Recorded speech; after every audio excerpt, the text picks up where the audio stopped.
Sir ప్రైమరీగా అసలు ఈ 17 మెడికల్ కాలేజీలని కేంద్ర ప్రభుత్వం అలాట్ చేసిందా? ఆంధ్రప్రదేశ్ రాష్ట్ర ప్రభుత్వం మేము నిర్వహించుకుంటాం ప్రభుత్వ రంగంగా మాకు అనుమతి ఇవ్వండి అని అడిగిందా? ఎలా వచ్చాయి 17 మెడికల్ కాలేజీలు? అంటే యాక్చువల్గా 17 మెడికల్ కాలేజీలకి కేంద్ర ప్రభుత్వం పూర్తిగా నిధులు ఏమీ ఇవ్వటం లేదండి, కొన్నిటికి మాత్రం ఇస్తుంది. అయితే గత ప్రభుత్వం అనుమతులు తీసుకొచ్చింది, ఇటన్నిటికి 17 నిర్మించుకోవడానికి అనుమతులు తీసుకొచ్చింది. ఓకే, అది నిర్మించి గత ప్రభుత్వం 5 మెడికల్ కాలేజ్ స్టార్ట్ కూడా చేసింది, 2 years బ్యాకే స్టార్ట్ చేసింది. ఆ టైంలో ఏంటంటే ప్రభుత్వం పెట్టుబడితో నిర్మించారు, అయితే సగం సీట్లు సెల్ఫ్ ఫైనాన్స్ సీట్లుగా మార్చారనమాట. ఓకే, అంటే ప్రభుత్వమే కొన్ని సీట్లు అమ్ముతుంది, బి కేటగిరీ కింద, సి కేటగిరీ కింద. యాక్చువల్ గా దాన్ని కూడా మేము పూర్తిగా వ్యతిరేకించాం.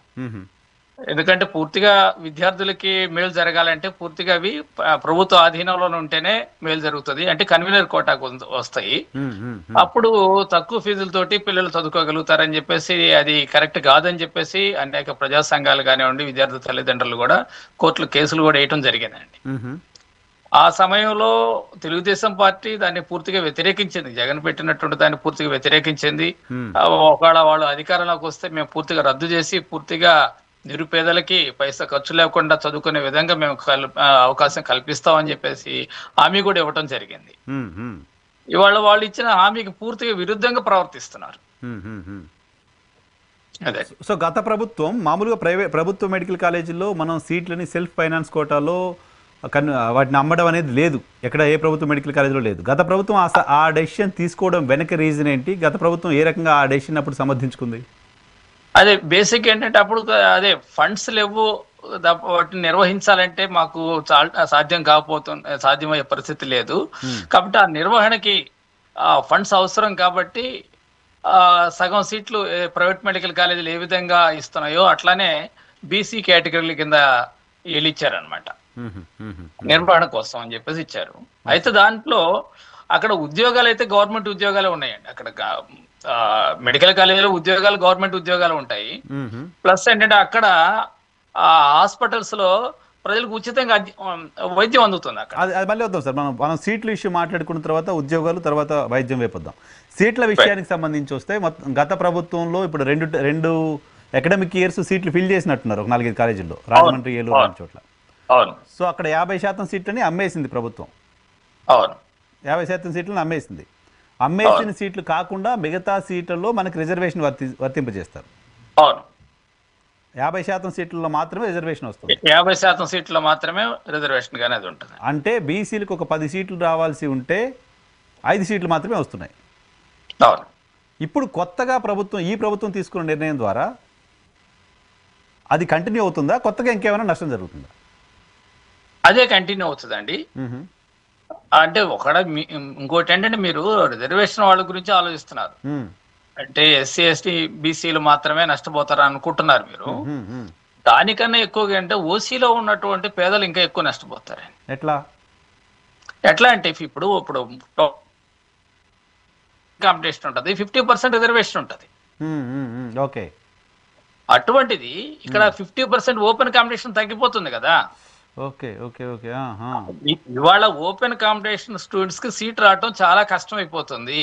ఓపెన్ కాంపిటీషన్ లో అనేక మంది బీసీ విద్యార్థులు బై మెరిట్ తెచ్చుకుంటున్నారు.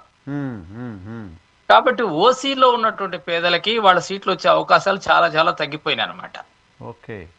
కాబట్టి ఇక్కడ మనం అనుకున్నట్లుగా ఎస్సీ ఎస్సీ బీసీలకే కాదండి, ఓసీలో ఉన్నటువంటి నిరుపేదలకు చాలా కష్టం అనమాట. ఎందుకంటే కోట్ల రూపాయలు వెచ్చించి ఈ రోజు మెడిసిన్ చదవాలంటే చాలా కష్టం, అందరూ చదవలేరు కదా. నిజానికి ఎస్సీ ఎస్టీ బీసీ వర్గాల కంటే కూడా వాళ్ళు ఎక్కువ విక్టిమ్స్. వాళ్ళు 50%, ఈ వర్గాలు 50% నష్టపోతే ఆ వర్గం ఒక్కటే 50% నష్టపోతుంది.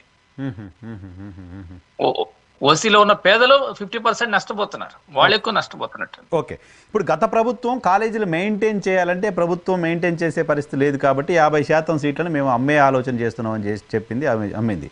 ఇప్పుడు ఈ ప్రభుత్వం పీపీపీ మోడల్లో ప్రైవేట్ వ్యక్తులకు ఇచ్చిన తర్వాత సీట్ల అమ్మకానికి సంబంధించి అనుమతి ఇవ్వాల్సిన అవసరం ఏంటి? పైగా లోకేష్ గారికి సంబంధించిన వీడియో ఒకటి నా దగ్గర ఉంది, పొద్దున మీరు కూడా నాకు షేర్ చేశారు. సో ఆ వీడియోలో ఆయన చెప్తున్న దాని ప్రకారం మేము కొత్తగా మళ్ళీ ఏం విధానం తీసుకురాం, జగన్మోహన్ రెడ్డి తెచ్చిన విధానాన్ని రద్దు చేస్తాం, పాత పద్ధతి ఏదైతే ఉందో దాన్ని మేము అడాప్ట్ చేసుకుంటామని చెప్పారు. ఎందుకు ప్రభుత్వం ఆ దిశగా ముందుకు పోవట్లేదు యాజ్ ఫర్ యూ? అదే నిర్వహణ మేము చేయలేము అంటున్నారండి వీళ్ళు. ప్రైవేట్ వ్యక్తులకు ఇస్తున్నారు కదా. అదే అంటే ఇప్పుడు బేసిక్ ఏంటంటే ఈ చంద్రబాబు నాయుడు గారి ఆలోచన, ఆయన యాటిట్యూడ్ ఎట్లా ఉంటుందంటే కపట ఆలోచన, చెప్పేది ఒకటి చేసేది ఒకటి చేస్తారు. ఆ తర్వాత ఫ్యూడల్ స్వభావం కూడా ఉంటుంది అనమాట. ఈ కింద వర్గాలు ఎవరు చదువుకోవడానికి కూడా అవకాశం ఇవ్వకూడదు అనే ఆలోచన ఆయనకు ఉంటుందండి. ఆయన ప్రతిసారి కూడా ఆయన హయాంలో ప్రతిసారి కూడా ప్రైవేట్ మెడికల్ కాలేజీలను ప్రోత్సహించడం జరిగింది.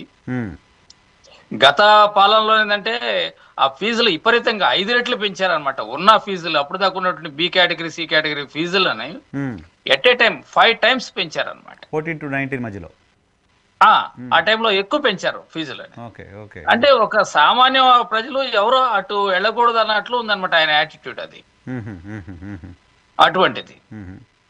కాబట్టి ఇది వాళ్ళు ఎట్టి పరిస్థితుల్లో కూడా ప్రభుత్వం నిర్వహించడానికి వాళ్ళకి ఇష్టపడతలేదు అనమాట. ఇది ప్రైవేట్ వాళ్ళకి వీళ్ళు ఇచ్చేది ఏమంటే వాళ్ళే పెట్టుకుంటారు. ప్రైవేట్ మెడికల్ కాలేజ్ పెట్టుకుని ఎట్లాగా వాళ్ళు 50% సీట్స్ గవర్నమెంట్ కి కన్వీనర్ కోటా కింద ఇస్తారు. కాబట్టి వీళ్ళు ప్రత్యేకంగా ఇంకా స్థలం ఇవ్వటము, దాని సదుపాయాలు కలుగు చేయాల్సిన అవసరం ఏముంది? ఇంకా అదే కదా, స్థలం ఇచ్చి అన్ని అనుమతులు తీసుకొచ్చి ప్రైమరీ అంతా పూర్తి చేసి వాళ్ళకి ఇచ్చి 50% మీరు అమ్ముకోండి అని చెప్పి వాళ్ళకి చెప్తుంటే ప్రభుత్వం అది వాళ్ళు ఇప్పుడు పూర్తిగా వాళ్ళు ఇన్వెస్ట్ చేసి కూడా 50% కన్వీనర్ కోటా కింద ఇస్తున్నారు, గవర్నమెంట్ కి ఇస్తారు వాళ్ళు. దీనివల్ల అదనంగా వచ్చే అడ్వాంటేజ్ ఏంటి? ఓకే మన ప్రభుత్వానికి ఖర్చు, స్థలము ప్రభుత్వం ఇస్తుంది, సదుపాయాలు ప్రభుత్వం కలుగు చేస్తుంది. మనకు వస్తున్న అదనంగా వచ్చినటువంటి అడ్వాంటేజ్ ఏముంది? ఏమీ లేదు. ప్రభుత్వంతో సంబంధం లేకుండా ఎవరైనా ప్రైవేట్ మెడికల్ కాలేజ్ పెడితే కూడా, కేంద్రం నుంచి అనుమతి తీసుకుని కాలేజ్ పెడితే కూడా 50% సీట్లు కన్వీనర్ కోటాలో కన్వీనర్ కోటాకి ఇవ్వాలి. That is the rule.